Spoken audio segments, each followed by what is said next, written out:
Welcome to the Mike on Much podcast. I'm your host, Mike Veerman, here with my friend and trusty producer, Max Kerman. We also have our pop culture aficionado, Shane Cunningham, and joining us, working the dials, is intern Erica. Of course, all four of us are not together. We're in different parts, different cities, different homes, as we are all still in isolation. Guys, we're talking about a lot today. We're talking about Tiger King. Finally, we promised the listeners last week that we would discuss this documentary because everybody's seen it. I finally caught up. But before we get to that, and we're going to do listener questions, but before we get to all of that, we're going to talk about Drake's new video, the Toosie Slide.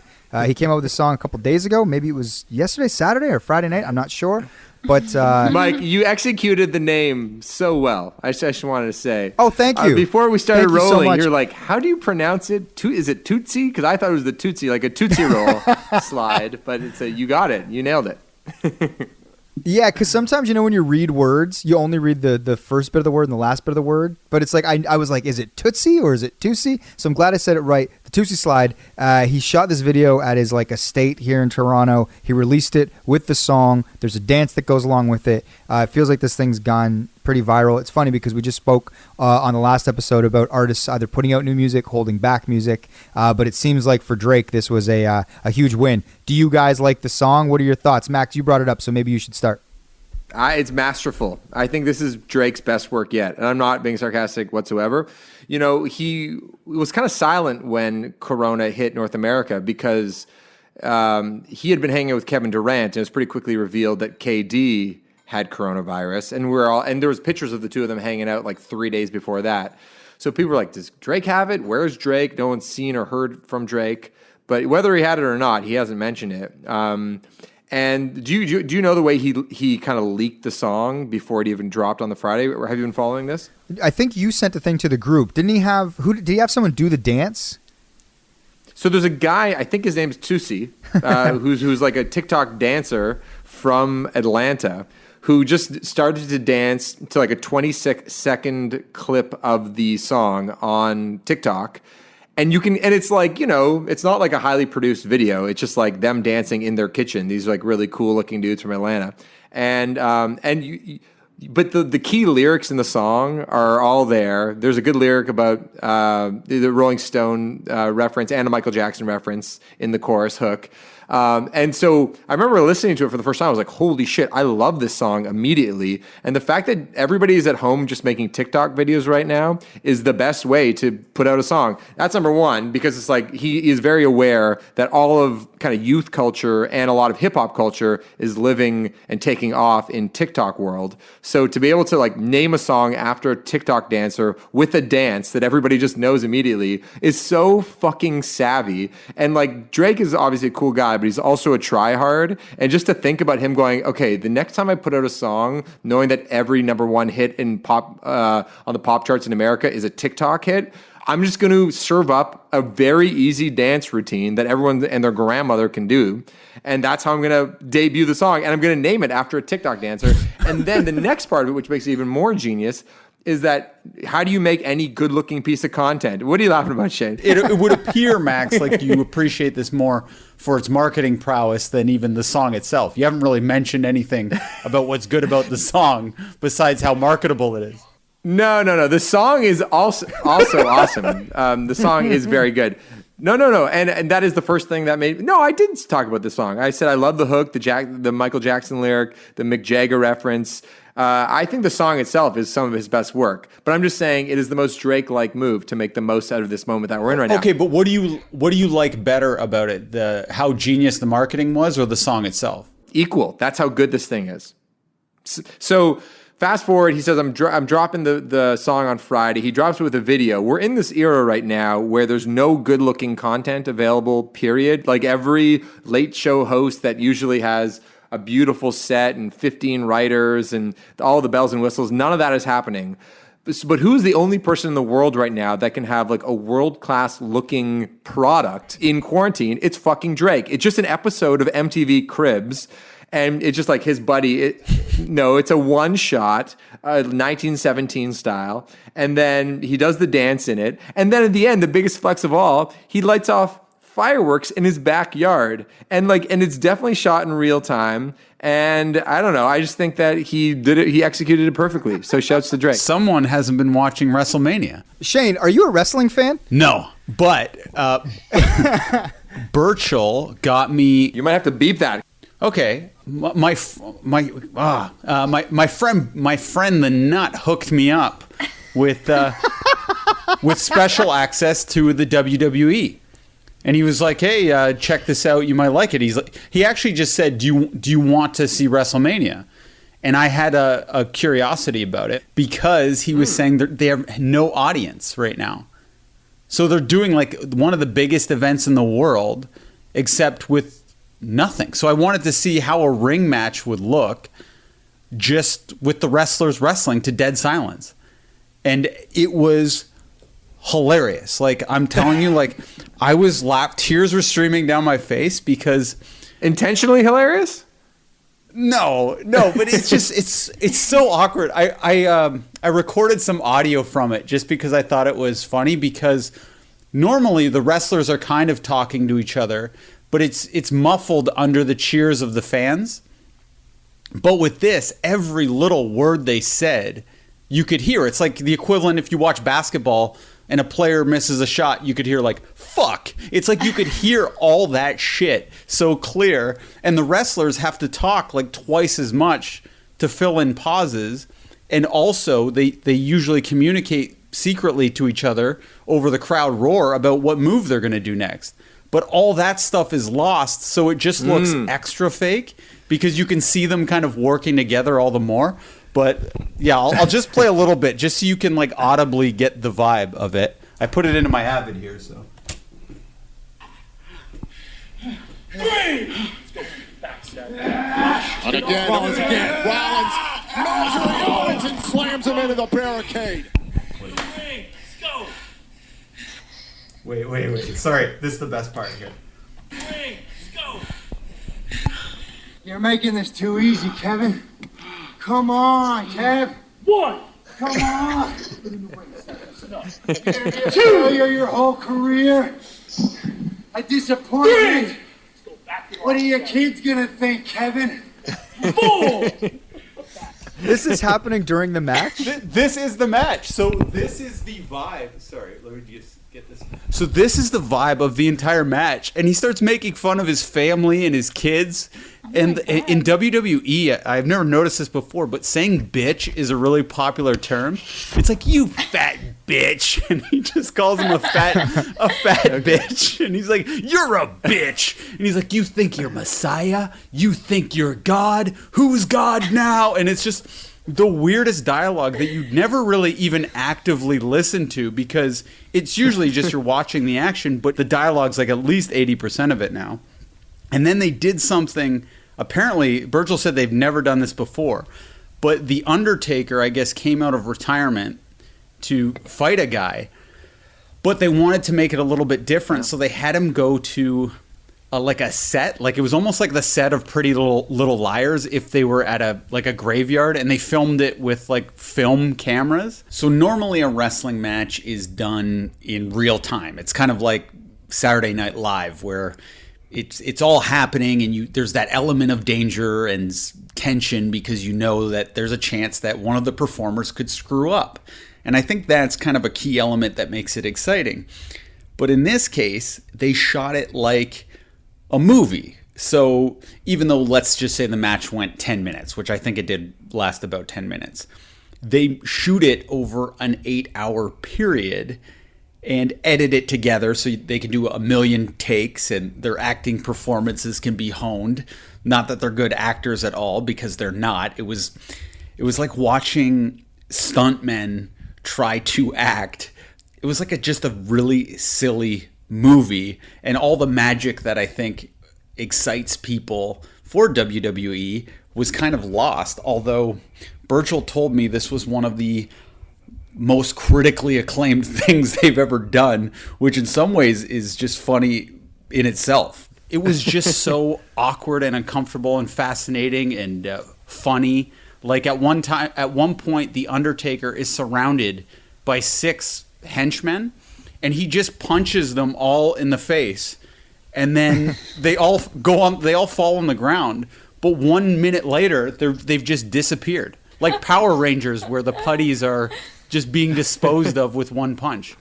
And anyway, at the end of it, the Undertaker literally buries a guy with dirt and then rides off in his Harley as explosions go off. Like apparently it took 8 hours to shoot, and it took the set like 3 days to clean up. But it was amazing. So I'm missing it right now because I'm supposed to watch the final match today because it's a 2-day event. So right after this, I'm rushing up, and there's a guy called the Scottish Psychopath, and he's facing off against Brock Lesnar. And I know you'd think I probably wouldn't give a shit given the fact that I've been making fun of how stupid WrestleMania Night 1 was, but afterwards I ended up somehow getting sucked into a documentary about this Drew McIntyre guy who they call the Scottish Psychopath, and he's going to be facing off against Brock Lesnar, but they actually did a really good job of getting into Drew's life. And bottom line is I'm hooked now, and I cannot wait to see the matchup tonight on WrestleMania Night 2. So I guess I'm a wrestling fan now. Oh shit! Oh. Fuck! I had a phone good setup just collapsed. Here. I thought I did, but what I like about it is it's like The Bachelor. How when you're not into it, you can kind of make fun of how ridiculous it is, and when you are into it, you can kind of get sucked into the dramatic parts. But anyways, I gotta thank. I know you often in the past make fun of his weight and everything, but I gotta say thank you to Burchell for that. The access to WWE.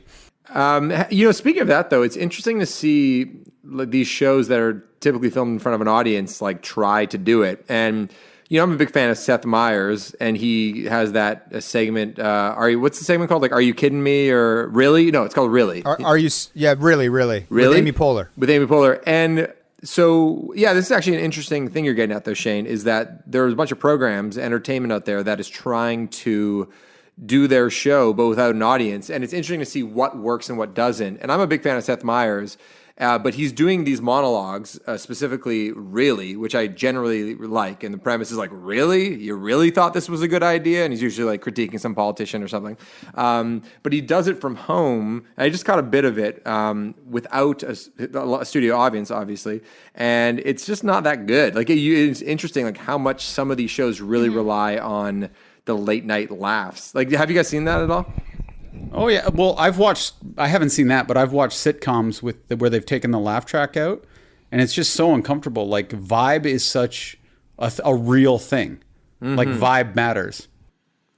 Yeah. Have you guys been following like any of these shows coming back, and like are any of them doing it for you in an interesting way? I haven't been that up to date, but anything come to mind? I've been watching David Spade talk to the cast of Tiger King. Yeah, me too. Oh. It's been pretty good. David Spade just got his show didn't get renewed by Comedy Central. Huh. No, they're shopping it around though, and he's keeping his like online version going for the next however long. So he's keeping it alive in some sense.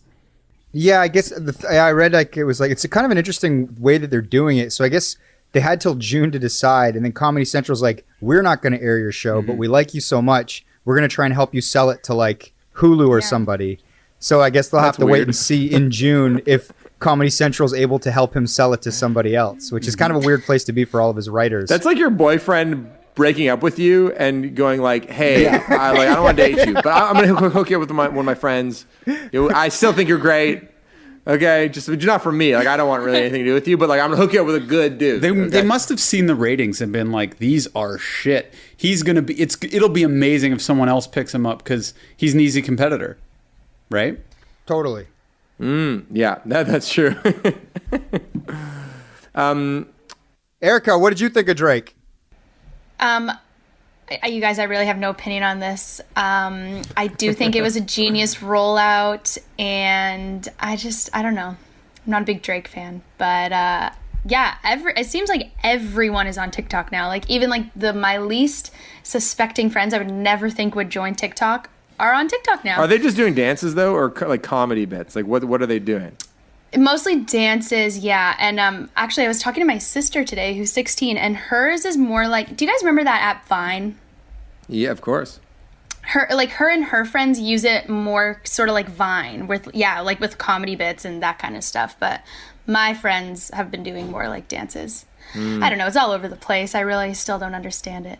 Isn't it weird that dancing is back in vogue now? Like all of a sudden everybody like has sort of enjoyed dancing, I guess, to a degree, but like dancing was not popular at all really when I was in university or in high school. Like there was always the dance kids that were good at it and cared, but no one else gave a shit. Now everybody cares about synchronized dancing. I don't know. Insane? Like, am I wrong on this? Everybody wants to dance. Oh yeah. Have you never heard of the Jabberwockies, Max? I feel like dancing was Well, like. of course. I'm saying those are specialized dancers. But okay, Right. Erica, when you were in high school, did you care about dancing? Like synchronized dance routines? Yeah, no, no, not really. Mike and Shane, you did. You got no one in. It wasn't like a collective thing. Like, oh, guys, we got to get together and do a dance. No, I guess just a high school air band was popular. Definitely. I won my high school air band, and we choreographed the shit out of that performance. Yeah, it was a real highlight of high school for me. But yeah, we danced a lot in that one. We leaned into it. Hey, I just want to say that I think my favorite expression of the last year is lean in. I like that expression. Okay. I use it all the time now. Yeah, and I think I might have picked it up from you, Mike. But it's like I just lean Maybe, into it. yeah. It kind of sums it up pretty good. Yeah, got to go for it. Yeah. All right, let's talk about Tiger King, guys. Wait a second. Shane, you didn't give us your opinion on the Drake video. What did you think of Drake walking around his mansion? What did you think of his mansion? It was interesting to me that it had a P. Diddy poster. I didn't watch the whole video. I liked how big the island in his kitchen was. I always look at I always think if you have an island, you're doing pretty well. Do you rich, think that, right? or is that? Yeah. Anytime I go into someone's house and they have a kitchen island, I'm like, ooh, rich person. So you know what? I agree with you, Shane. And I also would add, if anybody has nice light fixtures in their basement, I'm like, that person is rich, because most people's basements have shitty light fixtures and no one's thinking about the basement. But I just remember going to my friend Matt Brookman, whose family's kind of loaded, and I remember going to his place when I was in high school, and I was just like, I was in their basement. I was like, wow, this basement does not look like my basement. And yeah, nice light fixtures in the basement is a signifier. Well, what else did you like or dislike about the video, Shane? I only got halfway through. I saw the fireworks, but yeah, it's kind of like after WrestleMania, nothing. It's like Tiger King, how I was saying other documentaries aren't as good after you see. Like I tried watching the Hillary documentary. I tried watching that. There's one called Crip Camp, but after Tiger King, it's just shit. And WrestleMania has now kind of clouded everything else that's done in isolation now, because it was actually super high production. When Undertaker rode away, the fireworks were spectacular, and Drake's just had like average fireworks, I thought. I guess it was cool that he did it under quarantine, but still. And the song itself, like if we're talking about that, I think it might be, for me at least, a grower, one of those like sexy back type songs that in a year it's my favorite song, but right now it's just more of like a good smoking weed listening song, I guess, like a vibey song. I think that I honestly think that Drake is the master of the grower song. I can't like maybe Hold On We're Going Home is like one where when I heard that chorus I went, oh yeah, that's like a hit. But so many of his songs to me, or maybe Back to Back as well, but so many of his songs to me. Hotline Bling is probably his most catchy, right? See, to me, I did not get Hotline Bling, Yeah, and Hotline then Bling is and then amazing. like 2 weeks later, I was like, oh my god, that's like an amazing earworm. But for off the top, I was like, I don't get what people are talking about with this song. I find that with so many of his songs. Yeah, that might be right. Yeah, just in hindsight, I'm looking like it was instant, but no, I think it did maybe grow on me, and only I'm thinking like it's like Who Let the Dogs Out Now. Interesting. And you know, I agree with you, Mike. I think there's a bunch of songs, singles of his that came out, and I was like, this is it. And then, as you say, Mike, two weeks later, I'm like, oh, this is a fucking banger. The thing which is interesting is that the song came out on Friday. It's Sunday. There's already nurses like on their when they're on their break are doing the dance in unison. Like the Raptors, like everyone is doing the dance. All it takes is 48 hours, and everybody and their mother is already doing the dance. Like this song is. By Wednesday, I can only imagine how many other people will have done the dance. Would this song be as popular? Not as popular, obviously it wouldn't be. But I mean, would it be considered a good song if somebody uncool did it? What do you mean? That's a great question because like here's the thing, like it's like you give someone like Drake the benefit of the doubt, which allows you to listen to the song so many times that it becomes an earworm. It's like chicken or an egg. Whereas like to Shane's point, let's say like who would, I don't know, I don't want to name an artist, but who would be an artist that's not like I don't know. Do we even think of artists this way anymore? Like there was a time. No, I know what when, you're like, saying though. Yeah, you know what I know he what you're means, saying. right? I know, but I think the production is actually, compared to some of the other trap stuff that he's done, which kind of bores me. I think there's actually some like really beautiful touches in the production. I think some like the rhyming hooks are really cool. Like it's like Michael Jackson, satisfaction. It's like idiosyncratic, and the first time you hear it, your ears perk up in a weird way. And then also like left foot up, right foot slide, or whatever. It's just like it's very well Already, done. I like the song better now. Yeah. Okay, if Aaron Carter or like Lance Bass came out with that song, would it be popular? Well, okay, but this is getting into something that I've talked about, I think, on the pod already, is that I call it the Matt Berninger effect. And Matt Berninger is the singer of The National. The National are one of my favorite bands. And anything that guy says sounds like cool. Like this cool and smart and Profound. And funny. People describe him as profound. yeah. Yeah, it's like, but I always think of him like if he could sing a Britney Spears song, and I'd be like, wow, this is some weird, cool shit. So, oh, my loneliness is killing me, and I must confess, I still believe when I'm not with you, I lose my mind. Give me a sign, like hit me, baby. We know the song, like, Max. Yeah.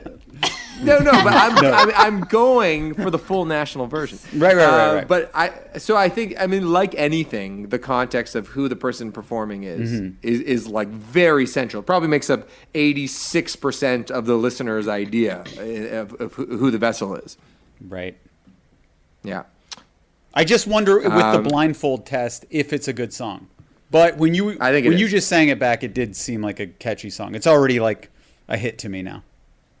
Yeah. I can't tell you're being serious. I am 100%. Shane bringing up Tiger King and how certain things don't live up to anything anymore, such as WrestleMania. I love that you're a wrestling fan now, Shane. That's actually a hilarious. Well, Alex is even sucked in way more than me. She's like, let's watch every WrestleMania since the beginning during this quarantine. Like she wants to binge watch one every night.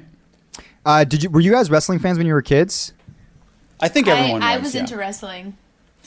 I was actually Stone Cold Steve Austin this past Halloween. Oh, no. Very fun. Oh yeah, I was like the whole persona the whole time. I had a bald cap. Yeah, it was cool. Were you like wrestling. shotgunning beers and crushing them on your head? Yeah, I was like smashing them over my head. And then Halloween because was he the doesn't next really week. get a lot of beer in his mouth. No, it's mostly like, A shower. for the show, yeah. Who is your favorite wrestler as a kid, Maxie Boy? I think I like The Undertaker. There was a period of time, probably ages 10 to 12, where my friends and I were all into wrestling. I didn't really care about it before or since, but I just have this one memory of being at baseball camp over at Christie Pitts, and me and my like 3 or 4 other shit disturber friends who kind of like felt like we ran the camp would be running around on the hills, not paying attention to like the other thing we were supposed to be doing, and just in all together we'd go, suck it! Oh, I love that. Like honestly, saying suck it as a child was one of the most exciting, most exhilarating things that a young boy could do. Just like young boys yelling suck it. By the way, I don't think I totally realized what suck it even meant. I don't think I meant. I just knew that it was something that was probably naughty and that just felt amazing to say. You had to have known what it meant. Like Max, I guess it doesn't only feel amazing to say. To inform you. I was obsessed with Suck It, and am I 3 years older than you, Max? 4? 3. Yeah, I would just go up to everybody and be like, suck it! Anytime anyone said anything to me, I would just do the X and across my crotch, and then there's the other one without the X. And I just found it so funny. And other people did too. Like if I did it to somebody, they weren't offended. They would just get a good laugh every time. Did you go through a Suck It phase, Mike? No. Who was the original Suck It though? Was it Stone Cold? Wasn't it like a tag team that would do it? It was like was it Stone Cold? Generation X or something. Like yeah, it was like the 1, 2, 3 kid. I don't know. Yeah. Hey, Manager X-Pac? Ash is listening into this, by the way, and she says this is the second time this conversation has happened on the pod in 6 months. I've told that story already. Sorry about that, guys. All right. Well, anyway, this is a good moment to sort of move on to the Tiger King, as Shane is saying that there are just certain... Speaking of Suck It, because there's a bit of that kind of content. Exactly. That can't compete with other content that's out there. People love the Tiger King. I feel like a lot of our listeners have been like, when are you guys going to talk about this? It feels like one of those shows that, or these docs, these Netflix docs that came out at the exact right time. Everybody's at home. Everybody watched it. It's sort of this outrageous 7-part doc. Where do we want to start, guys? It seems like everybody was it. Erica, you've watched it. Shane, you've watched it. Max, you've watched it. Yeah. I just finished it. Mike, I want to ask you, because you were the last person to watch it, and we were like, Mike, watch the damn show so we can talk about it. There's a lot of hype by the time you got around to it. Give us, because I feel like Mike and Shane, you guys are very analytical people when it comes to film, documentaries. You guys have a really keen eye for what makes things work, what are potential problems with it. So, Mike, I kind of want to start with you. Like, what about the thing makes it so special? What did you like the most? And then also say let's start there, and then we'll go into the negatives after, if there are any. So, Mike, you begin. I think that this was a super fascinating exercise in expectations in going into watching something, the idea of hype. Like I've talked about this before. Like, you know, I remember like there's this movie that came out called War of the Worlds with Tom Cruise that Spielberg directed. And leading up to that movie, everyone was like, that movie's a disaster. Tom Cruise has Scientology tents like during production. It's messing everything up. This movie's a disaster. I don't think it was super well reviewed on Rotten Tomatoes. And so I went and saw it one day just because I like sci-fi. And because I went in expecting the biggest piece of shit in the world, I was like, that was really enjoyable. On the other end of the spectrum, everybody I know and love and respect, you guys have all been saying like, this doc is the greatest doc. It's the craziest. Everyone says, oh, it's so crazy. It's so crazy. So you go in expecting like the most outrageous thing in the world.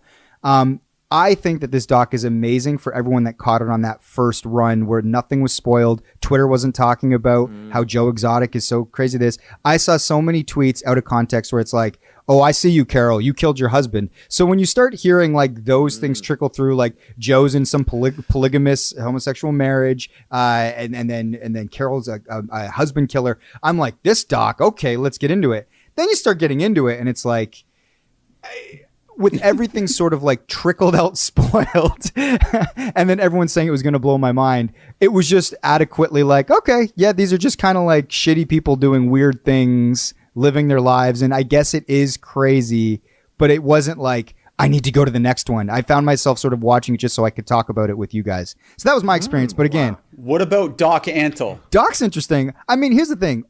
Maybe all three of them could have had their own documentary, but like, I think Doc and his, like, I mean, all of them have a cult of personality. That's the whole point, is they show how Carol has her followers. Doc basically is running kind of like this interesting, very sexualized farm. He's kind of like a cult leader. And then Joe has like sort of this, like these down and out sort of like misfits of society all work for his zoo. And they all respect Joe because it's like he gives them employment, et cetera, et cether.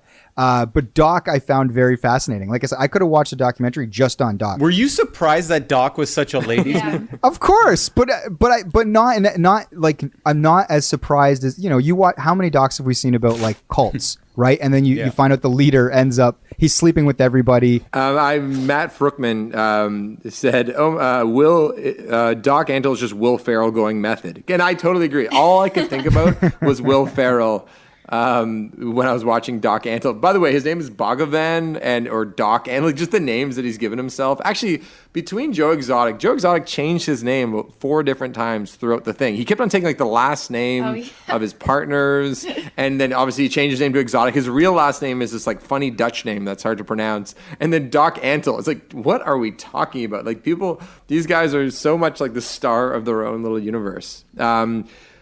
Shane, Mike, back to you though. So that's so interesting. I happened to catch it on like the Sunday night of the weekend it came out, and I just had one person say, you got to watch this, it's great.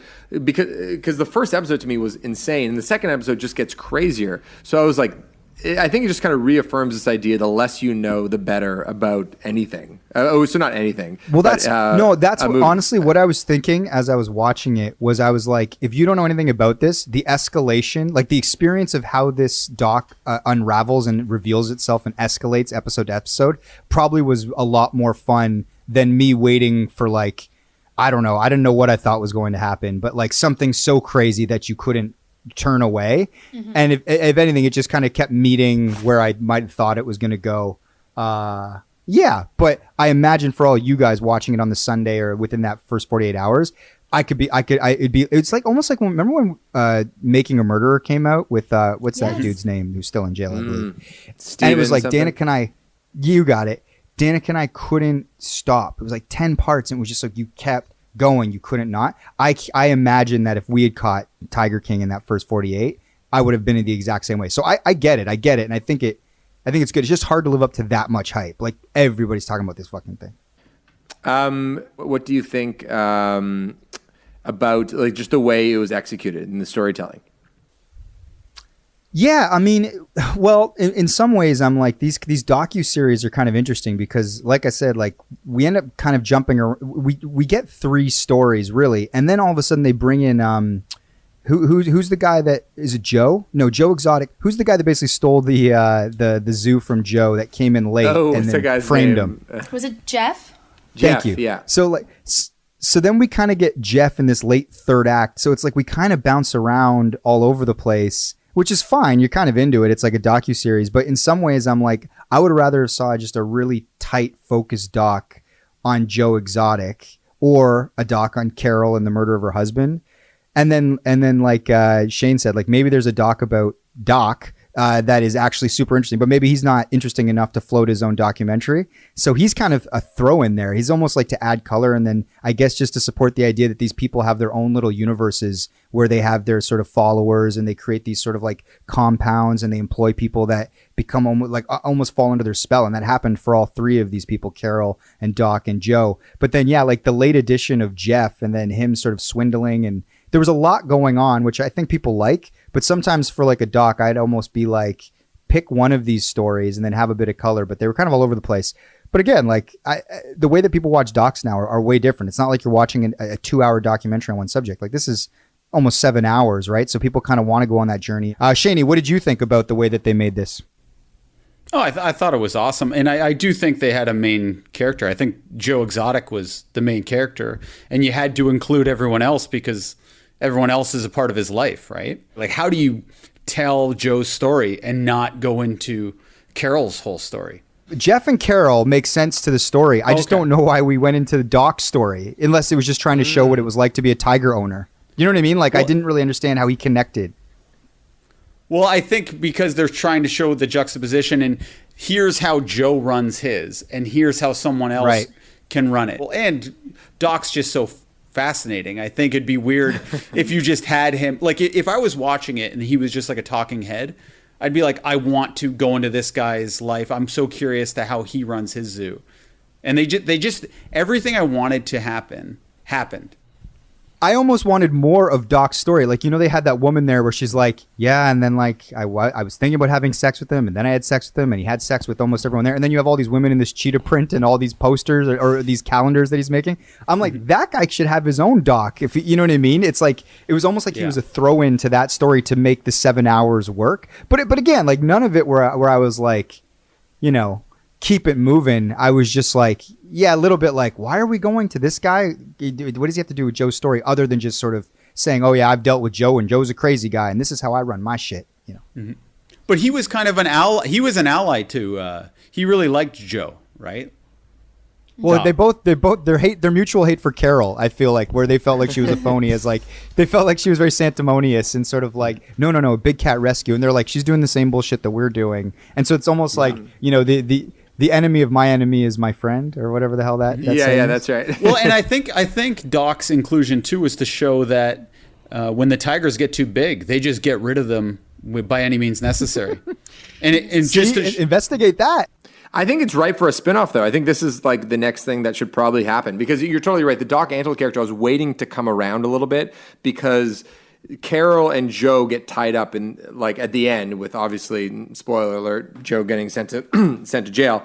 But you're just waiting for like, okay, how's Doc going to come back? Is he going to testify? Is he going to swoop back into the picture? And he never really does. Like Jeff does take over that second half.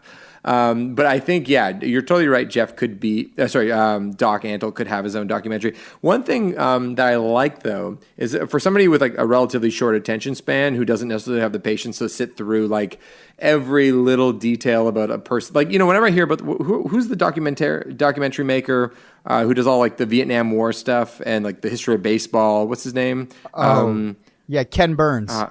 Ken Burns. Whenever I hear about those documentaries, I'm like, I don't think I could sit through it. What I love so much about Tiger King was that there wasn't an ounce of fat. There wasn't one thing that I go, well, why am I watching this? Why is this? Okay, I'm a little bored right now. Every person was fascinating. The fact that like the sort of most sober, clear thinking person was the woman who got her arm torn off. In like the first 10 Yeah. minutes of the first episode, I was like, this is going to be And crazy. And she wraps up the whole show. She goes, Yeah. listen, all these people are kind of assholes and none of them actually really care about the Tigers. Yeah. I'm like, like every single person was sort of like perfectly cast. Also, a thing I've been thinking about a lot lately, because I watched this documentary called Cheer. Have you guys seen this one? It's on Netflix.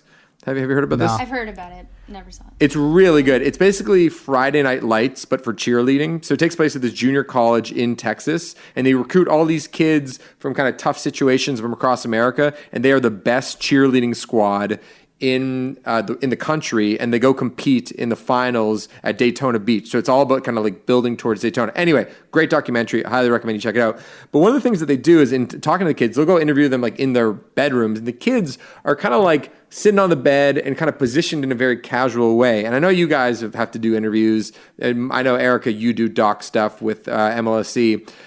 The positioning of the subject when they're getting interviewed and how casually you can make it is something I'm very fascinated by.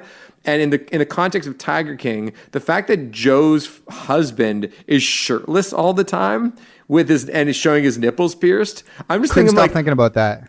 I could not. I was like, why didn't he put a shirt on? But the fact that he's shirtless this whole time, and I'm thinking, did the documentary guy say, oh no, shirt off is good, we're just going to start rolling? Like, how did that come to be? Because I just thought the setups were very well executed, which I think added I have a theory. 30% to the production. Go ahead, Mike. My theory about why his shirt was off is, you know how the doc ends with that guy getting that tattoo like right above like his like on his pelvis of the bull? Maybe they shot the tat and then he did the interview right after. So like all that interview comes after they do the tat. So you're not going to put your shirt back on after you get the tat. I don't know, because I thought about it. I think a guy who gets a tat like that can just be coerced very easily into taking a shirt off.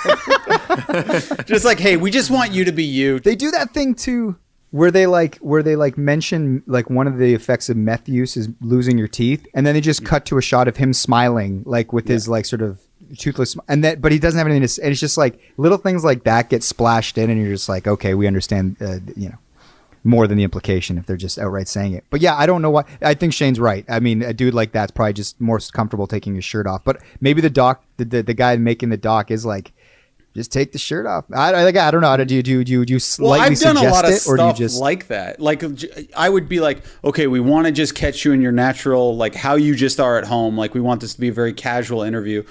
How would you be right now if we just walked in? You'd probably be like, I'd be shirtless, making some grits. Be like, okay, just take your shirt off and let's just do the interview. Like, it'd be very easy, I think. Like, I've honestly, I've done stuff like this before where I've interviewed very weird people and I've just got them to be in it. Like, this is for J.R. Diggs' show where he was always interviewing weird characters and we would set them up in unique ways that were very easy to get them into. Erica, what did you think? Any thoughts in particular about Tiger King?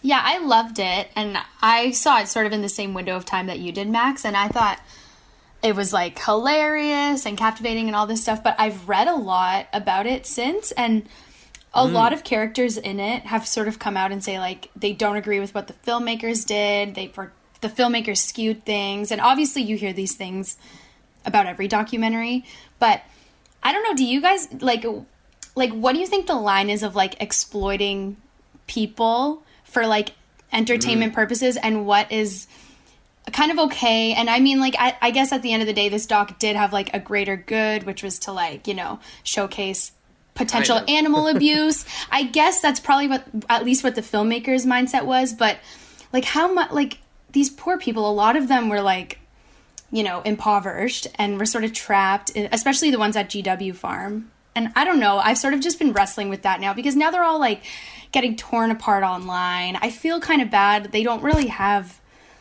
I don't know. What do you guys think? So I think it depends on the character. I think Joe Exotic is getting everything he ever hoped for. Yeah. I think Carol's actually portrayed in a pretty fair way.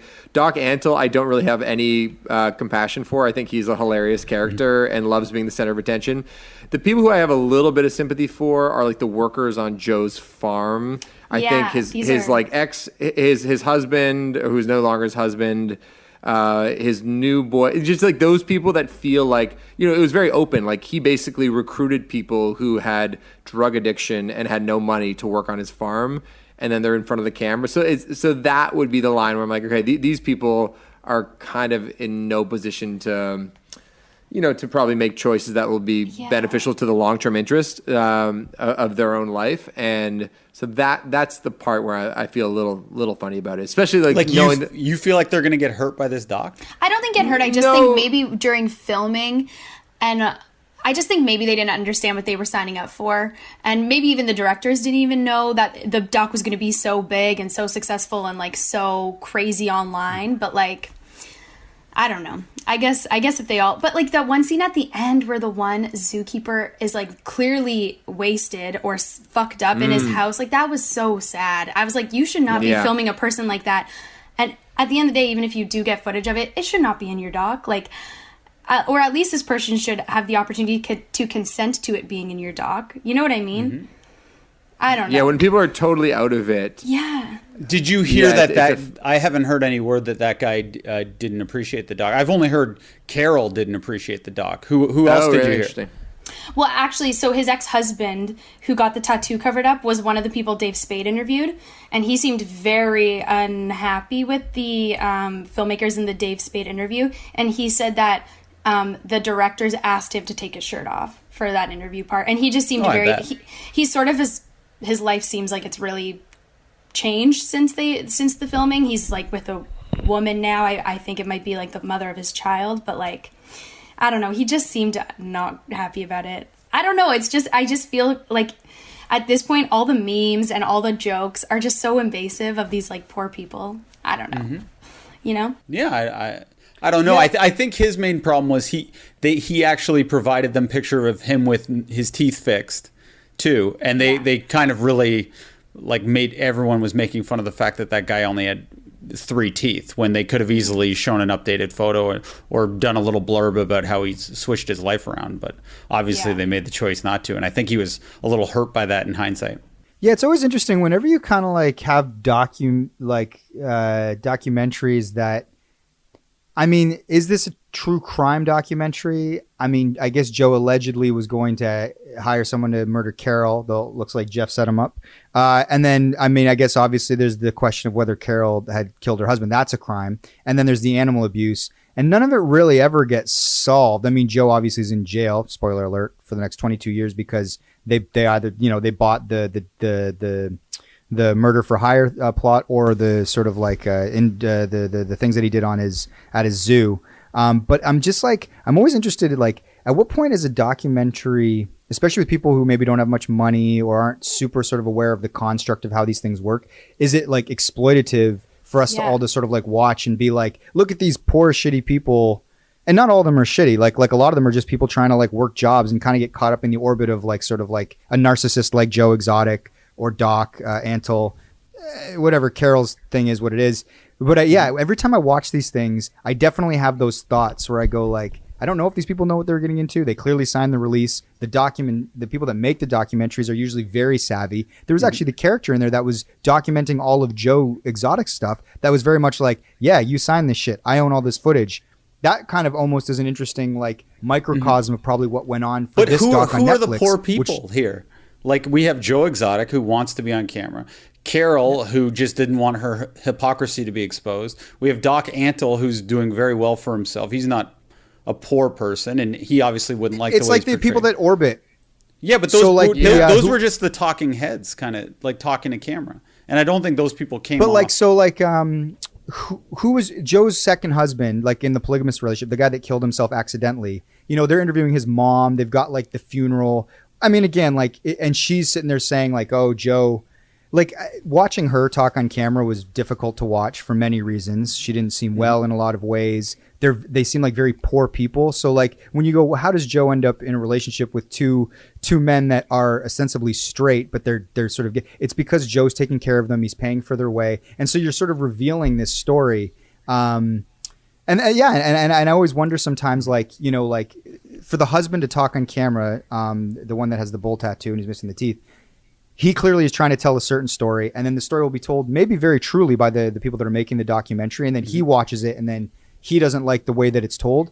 But I always wonder when these people get on camera and they share their story, whether it's the guy that's talking about how he, you know, they were setting up the murder and all that stuff. I always wonder afterward if they're like I just don't understand why people go on documentaries. I really don't. I'll never sort of understand it. I know, Like, I right? really don't. Maybe it's because I work in the industry, but I'm just like, I don't trust anybody to like, it's just, you're giving away too much sort of power to somebody to sort of craft or create whatever narrative they want to do.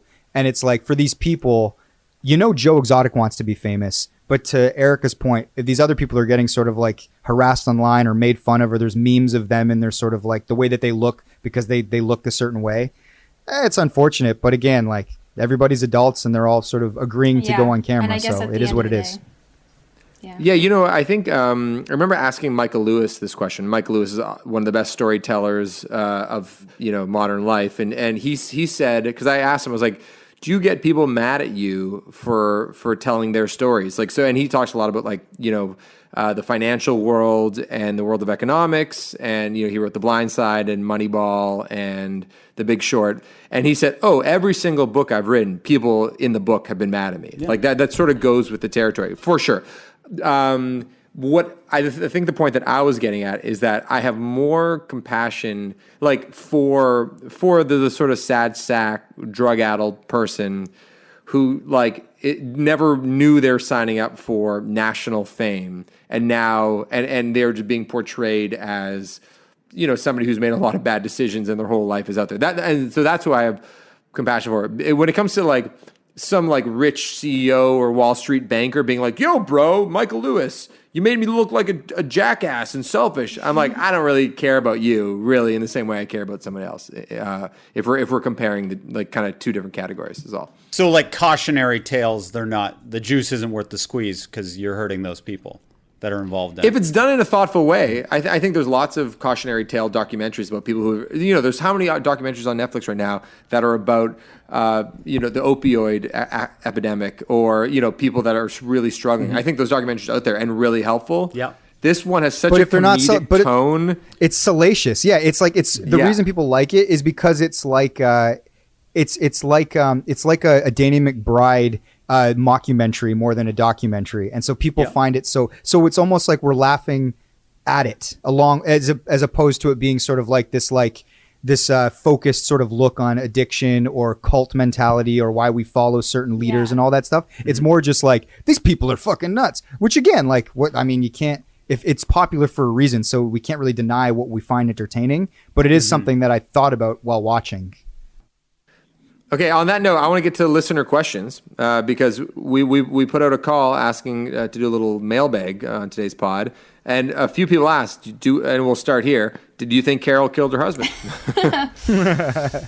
I mean, clearly that's what they want you to think, the way it's portrayed in the doc. I have no idea, man. Apparently they opened the cold case up again because they've been receiving really? so many tips since the doc came out. Yeah. Mike, what do you think?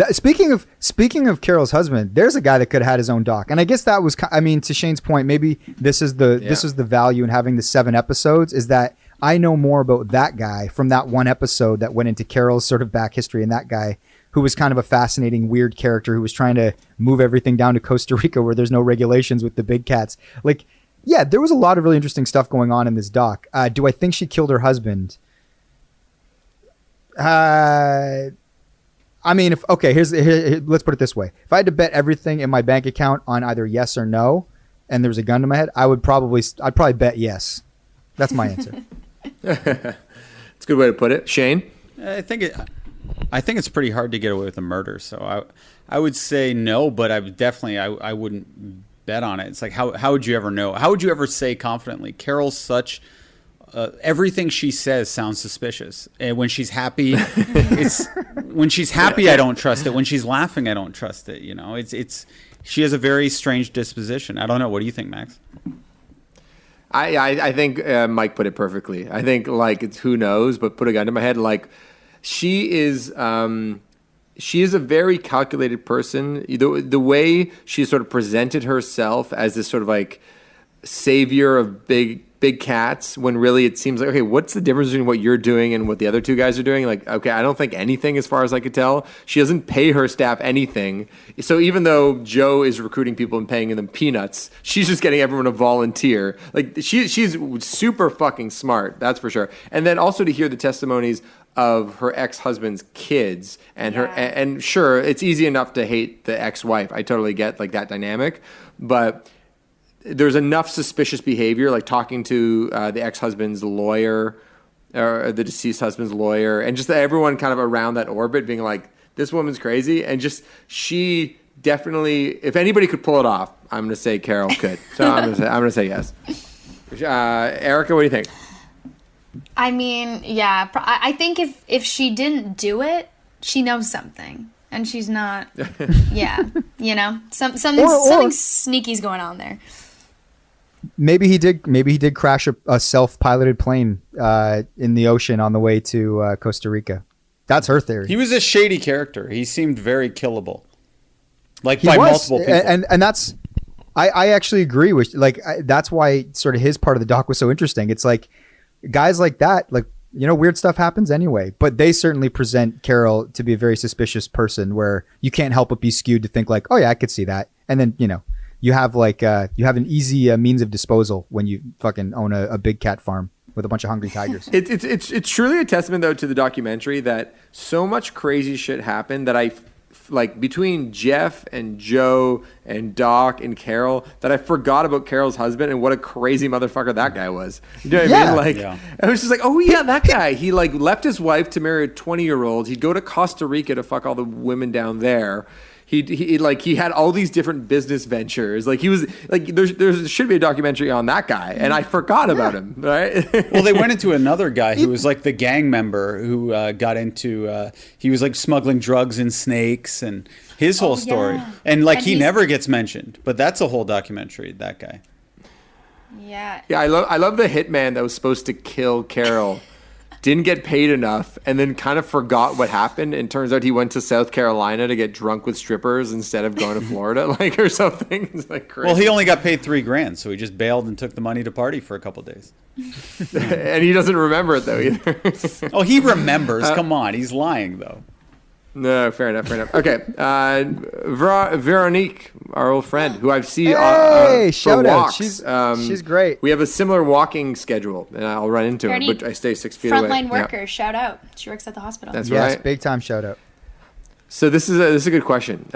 If you each had 1 million followers, what kind of influencer stuff would you be partnering with? Oh. Shampoo, leggings, Fab Fit fun boxes? That's a great question. That's such a good question. Shane, what do you think? Right now, I'm drinking a lot of Coors Edge. I like that. My theory is that you're trying to get this going for yourself every time you have one on these. I'm contacting them tomorrow. Actually, I am seriously. Yeah. I love it. I love it. You should. Yeah. I actually. They only have 256 followers on their Instagram account, so I'm fairly confident. We'll clip this. And we'll put it up. So basically the pitch is, look, you need me more than I need you. Send me some free product and give me some money. Is this the pitch? Basically, yeah, that's good. It'll work. Erica, what would you do? Mine would probably be clothing of some sort. Expensive clothing. Louis Vuitton. But are we talking about Gucci. No, but are we talking about like classic pod sponsors? Because obviously any sponsor, it's like, I want a Ferrari deal or Yeah, whatever the fuck true. is. But I think there should be something that is a little bit more limited to the pod world. Like, I think a beer sponsorship is fair because some beer companies do sponsor pods. So that's fair. Erica, go Okay, ahead. I would want Casper mattresses and pillows. That's what I would do. I am in the market. Good one. Those I aren't need cheap. one. No, and they're amazing. And I'm currently now living at my parents' house on an air mattress in my sister's room. So I would love a Yeah. Casper mattress. Send one my way if you're listening. Shane, Mike, what do you got? Man, good question. I mean, I'll go. I'm a simple man. Underwear seems to sponsor a lot of podcasts, and I'll take free sacks. Like, those are very expensive underwear that I don't like buying, but I love wearing because they're like $40 a pair. And it's like, I'm a simple man. It's like, it's very hard to justify spending that kind of money on underwear. But if Saks wanted to send us some free stuff and we did some Saks promos, I would be down. Yeah, I think I might be in the mattress category. I like having a king size bed. I think that would be pretty dope. I've slept in a king size bed a couple times, but I'd like one. I also I had another thought. What are the other big ones? I'm trying to think that are like classic. Dollar Shave Club. That's a big one. Dollar Shave. Oh no, I remember what I was gonna say. I feel like there's meal kits. Oh, Send me some food. That's pretty good. Oh, like You good know, food? Yeah. Oh, good food would be amazing. I use that yeah, shit so anyway. they send you the food. So I think that'd be pretty helpful. Okay. Okay, here's another one. I don't really understand this, but maybe someone here can shed some light on it. Any thoughts on Dax and Kristen being landlords? Do you know anything about this? Yeah, they're landlords right now, and they gave people free rent for the month of April. Like, they own I think they own 2 apartment complexes. So a lot of people are against landlords right now and just wondering, Sure. like what you think of that. Like, them just being very well off people, being landlords, giving the free month of April. What's going to happen come May? What do we think of people being landlords in general? This is like actually a really hot button issue on the Twitter if you watch it right now, because obviously the 1st of April just passed. We're in a global pandemic that has sort of, rocked the economy and our way of life. And so many people have lost jobs that people are like, how am I going to pay, April's rent? How am I going to pay May's rent? And so it's kind of like an extension of the argument about like sort of the growing inequality between people. So if you see the arguments on Twitter, there's a lot of like people that have, say, like an income property, right, that they're renting out. And they're saying like, hey, like, I have to make my mortgage payments, so you have to pay rent. And then the renting sort of population, which is probably a lot larger than the owning population, are saying like, well, if you can't afford an income property, if things get bad, then maybe sell your damn house. And, it feels like a predatory sort of arrangement anyway, in theory. But what's interesting about it is it's kind of like, it's like philosophically, like, why people like save up and they'll buy like a rental property, say. It's like, okay, this is a long-term investment and I've got a little bit of dough, and so I want to do this. But then there's so many people that like have to rent for a million reasons. Maybe they change cities a lot. Maybe they don't make enough in order to get the down payment for a house. They're like, this system's fucked. Well, some people choose to rent and are doing better off than their people they're 100%. renting. There's the whole myriad, like the whole spectrum. Like more millennials don't even plan on buying homes. Well, I mean, like, I had to do a lot of this research. but a lot actually. of millennials still complain. They complain that they can't afford to buy a home. Like, they can't afford the down payment on a $600,000 home these days because the prices of homes have skyrocketed because everybody's buying. Like, basically, they're saying like the system's gamed where their parents could buy a home for a certain price, and they can't get in now. So there seems to be an anger there. But then if nobody owned the places, they'd have nowhere to rent from and they'd have nowhere to live, right?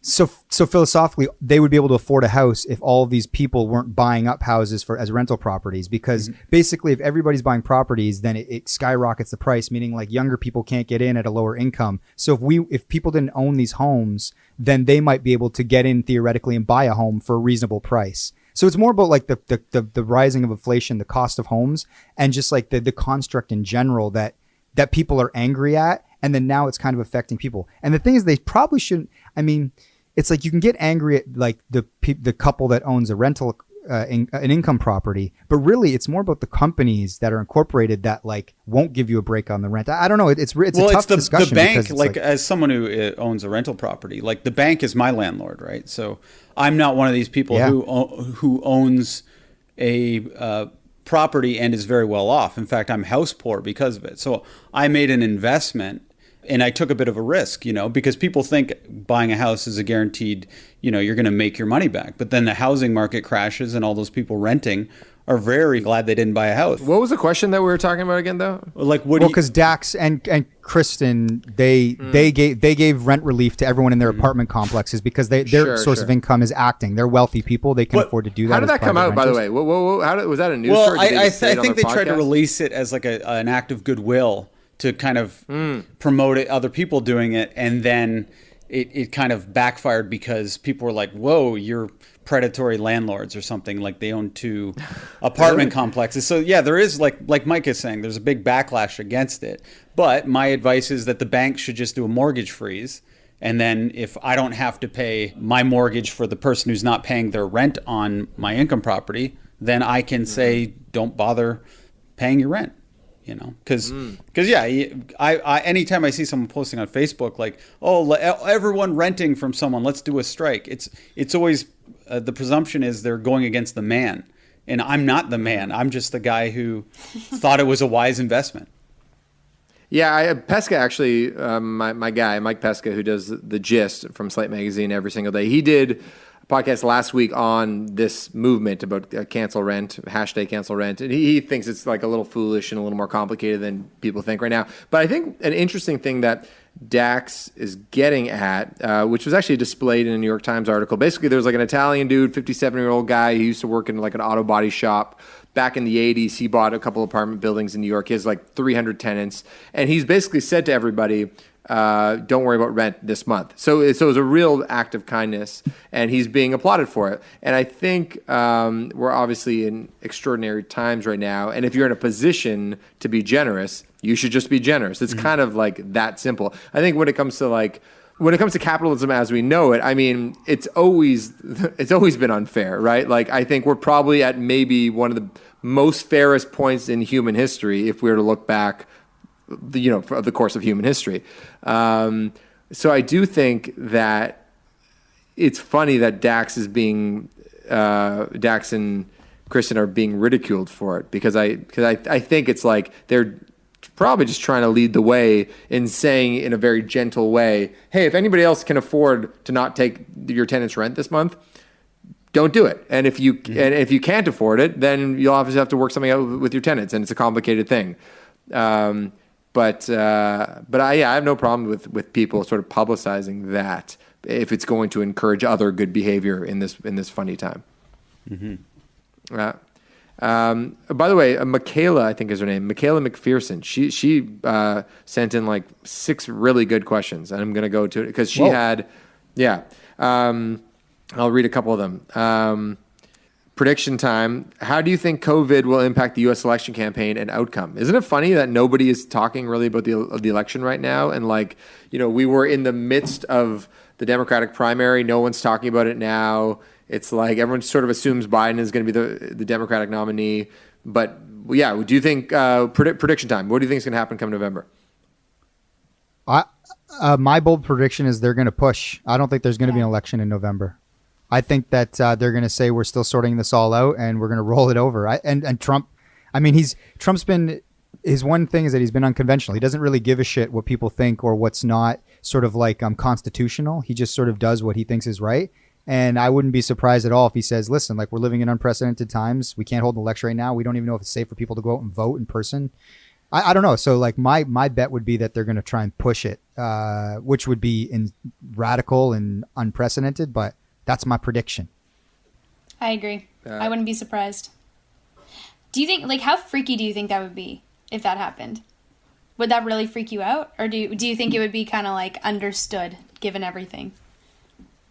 Depends on the state of the world. If people are still sort of dying in large numbers and people are scared and COVID-19 is still spreading, I don't know. Like people, it's hard to predict anything in the near future. But, Any other president, though, I would be totally fine with pushing. If and I think most people would be like, okay, whatever, Bush is in charge. Okay, push it to January. Like, you just kind of trust them. Just Trump is just like so unpredictable, which is why it gives me the creeps a little bit. Just thinking about because everybody was already assuming he'd try to rig the election, or if he lost, he wouldn't leave. Like that was already in people's minds, and now that this thing has hit us, it's like it's like ripe for him to try to pull a fast one. But we'll see. What do you think, Shaney? Yeah, I think it would be hard to get people out to the polls right now. Like, how do you do that safely? Okay, switching gears here. So Shane, I don't know if you saw the new Bachelorette contestant, Claire. Mike has already checked out here, by the way. Yeah. I'm looking at my phone. Yeah. And she's older, right? She's like 38, right? Which is, I think, Grandma a response. Yeah, it's a response to some of the younger bachelorettes and bachelors that have been on the show because people criticize it for being too young. What's interesting about this is that they announced 2 contestants. One is from Hamilton. Sorry, two of the contestants. There's 30 dudes. 2 are Canadian. 1 is from Hamilton. Do you guys know the Hamilton guy by any chance? No, I was asking Alex because I think he's 29, but Alex didn't know who he was. Okay. But he doesn't look like anything special. I'm not saying he's not hot, but he's not. He doesn't have that certain je ne sais quoi. Sure. I would like. He doesn't seem like of the pedigree of like upper echelon male bachelor contestants, like Tyler C, for instance. So the other dude is. I saw his picture and I saw his name was like Mike. I was like, holy shit, I know that guy. And I was like, and I've seen him sort of recently, and I remembered. I was like, oh, I hung out with him at the Olympics in Korea. And then I saw him at Bud Stage, and I've been following him on Instagram since Korea. So I was like, oh, this is so interesting. And I didn't want to bug him when the news first came out because, I don't know, he's probably had a million people texting him. But then 2 nights ago, I got an invite to say, add me to House Party. What's House Party? Oh, it's kind of like Max. Zoom, but it's Okay. but you it's same thing. You just need a link and then you can join like a video chat with people. Okay. The Champagne Boys, like once a week, have been doing like a get together, have beers on House Party, and you two, Shane and Max, are the only 2 who do not show up. I gotta say, Is it good, Mike? I can't imagine. I just think it'd be annoying. Yeah. I don't think it's a great. I mean, so you can only have 8 in a group at a time. So if you have like 15 Champagne Boys, there's kind of 2 groups going on. 8 can work, but yeah, y'all got to kind of wait your turn. I think 4 is like ideal. Quick shout out to our good friend Mark Myers and our good friend Chris Wong. We actually did a call, which other work Shaney and Jonathan Poplis were invited to, but they were busy. Where we got on like last Wednesday, and it was the first time in this full like month of quarantine where I actually got drunk.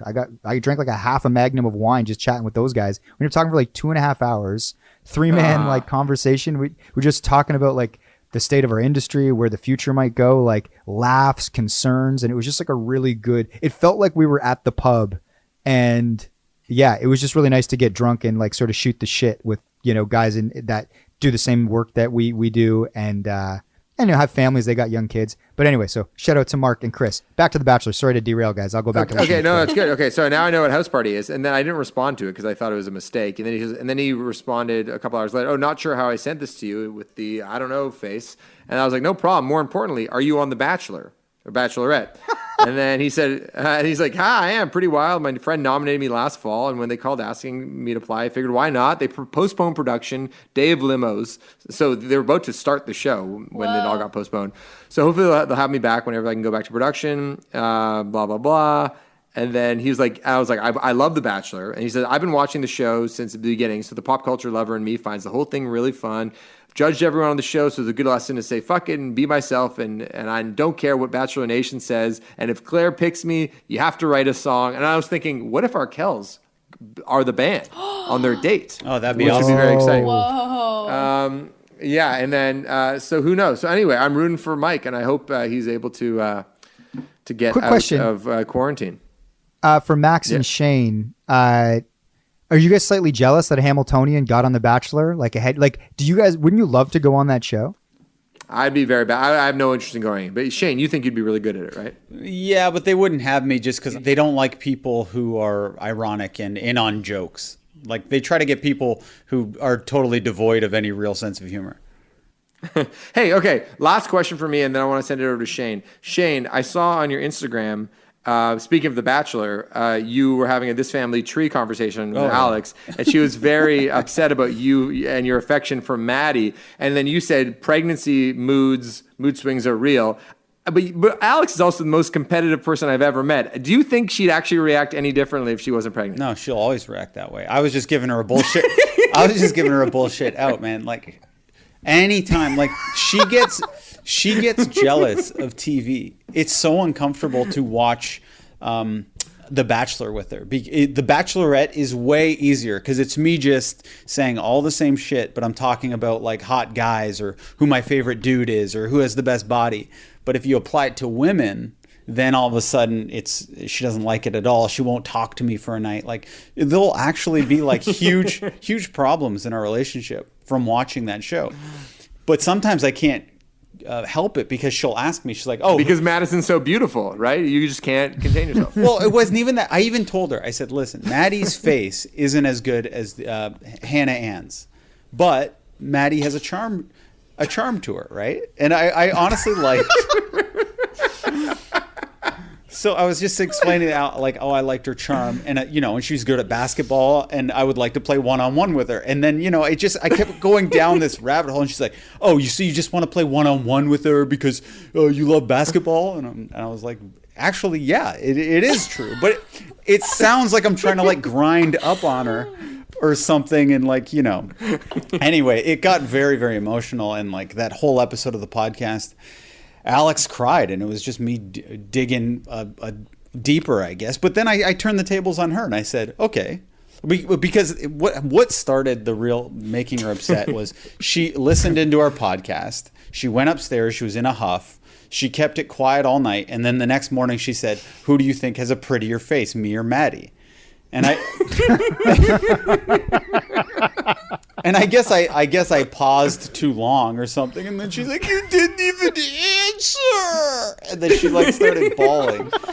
And I was like, I did answer. You have a better face than Maddie. And I was like, and if you didn't have that belly, because she's pregnant, I was like, you would have a better belly area. And then she hated that. And then I went on about how looks don't even matter. Like, I was just like, honestly, what I like about Maddie is her charm. And that's honestly what I like about Alex is her charm. Point is, I turned the tables on Alex and I said, who has a better face, me or Tyler C? And then she's like, oh, Tyler has a bad face. He has a busted face. And then she tries to over-exaggerate. That's not true. Oh, of course it's not true, Max. Everyone knows that. Spoiler. The biggest spoiler in Mike on Much history. Shane's not hotter than Tyler C. Whoa.